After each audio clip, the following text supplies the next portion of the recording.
Sobrang laking tulong lang naibigay mo sa akin. Sa everyday na panonood ko sa'yo, dami kong nakuha, sabi niya. Nagalit pa nga kasi medyo bitin-bitin na daw yung aking mga vlogs ngayon.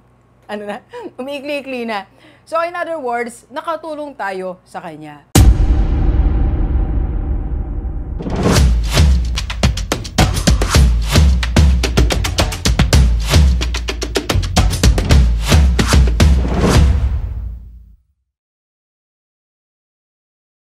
Alright, Gilivers, share ko lang sa inyo, what is the most expensive gift na na-receive ko mula sa aking mga clients? Let's go, let's go. Alright, last week, no, I went to Makati, sa office natin doon, IMG Makati. So, doon tayo nagtitransact ng ating mga personal, face-to-face na gusto makita si Doc bago sila mag-join sa IMG Rockstar Community. Bago kumuha ng Kaiser, of course, start ng mutual fund investment. So, yon, ganun ang transaction natin. Then one day, last week, so, I received an invitation. Sabi niya, Doc, pwede ba ikaw na magpunta dito sa BGC? You know, I don't normally do that except client ko for coaching. So, pero pinagbigyan na natin kasi sabi niya naman, Doc, I'll be joining IMG, mag-Kaiser yung anak ko, something like that. Okay? So, nagpunta ako doon, then I met her, kwentuhan, gano'n. Then, bigla niya pong nilabas ang gift. So, alam niyo kung ano binigay niya sa akin. Ito, share ko lang, no? Ito, yan. So, ito pong wallet. Hindi ako nagpe-flex ng mga gamit ko talaga, ng what I bought, kung ano binigay sa akin. Pero this one kasi hindi ko mapigilan. Kasi when I bought my belt ko po and bag, same brand, tinignan ko kasi siya talaga. Tinignan ko to So, sabi ko, samahan ko na kaya nito. Kaya sabi ko, hindi man ako mapaggamit talaga ng wallet. Card ko and all, nandun lang naman sa bag. So, hindi ko na siya binili.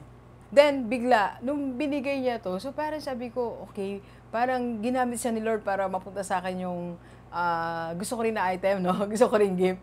Okay? But anyway, hindi yung pag-usapan natin. Pag-usapan natin na paano nga ba tayo makatrack ng ganitong klase ng gift? Okay?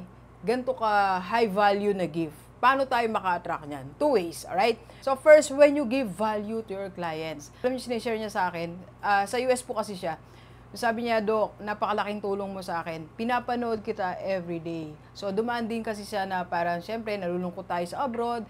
And of course, meron siyang business doon, nakakatulong yung mga tips natin. Sabi niya, sobrang laking tulong lang naibigay mo sa akin. Sa everyday na panonood ko sa'yo, dami kong nakuha, sabi niya. Nagalit pa nga kasi medyo bitin-bitin na daw yung aking mga vlogs ngayon. Ano na? Umiikli-ikli na. So, in other words, nakatulong tayo sa kanya. So, in return siguro, sabi niya, I want to give you ng mataas yung value na gift. Okay? So, kaya sa atin, let's keep giving value to other people, to your clients. Kung meron kang social media platforms, gandahan pa natin yung content natin. Kung meron tayong negosyo, diyan natin padaanin ang tulong natin sa mga kliyente natin in whatever product or services na ino-offer mo. Okay? So, second, you give extra effort. Nag-effort kasi ako you know that time, nung day na yon, sobrang dami po din ng clients ko doon sa Makati. Tapos may training pa tayo doon. I'm attending the training. Tapos, rush hour That's 5 p.m. pa napili naming time. Sabi ko sa team ko, tuloy na tayo. Ganon, nag-grab lang kami. So, for me, effort ko yon na puntahan siya mismo doon sa place na yun. Okay, kaya sabi niya, Doc, pinuntahan mo ako dito. Ito. So, sa atin po lahat, no, sa lahat ng mga may clients, you give extra effort.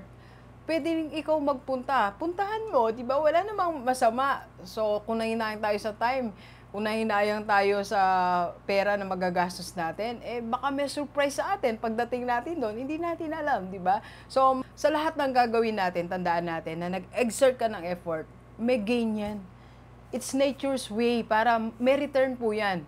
Una, be-bless ka ni Lord. Gumawa ka ng kabutihan And second, yung mismo recipient nung ginawa mo ng kabutihan, mag-e-effort din yan para sa'yo, para mapasaya ka. Okay? Kaya sa atin po lahat na may business, okay? Just keep giving value to your clients and extra effort. Kaya again sa'yo, ma'am, thank you. Di ko nabanggitin ang pangalan, but thank you so much. Let's go, let's go! Thank you for watching. We are inviting you to attend our free webinar on how to save and invest the right way and how to avail sa Kaiser. PM na sa personal FB ko po.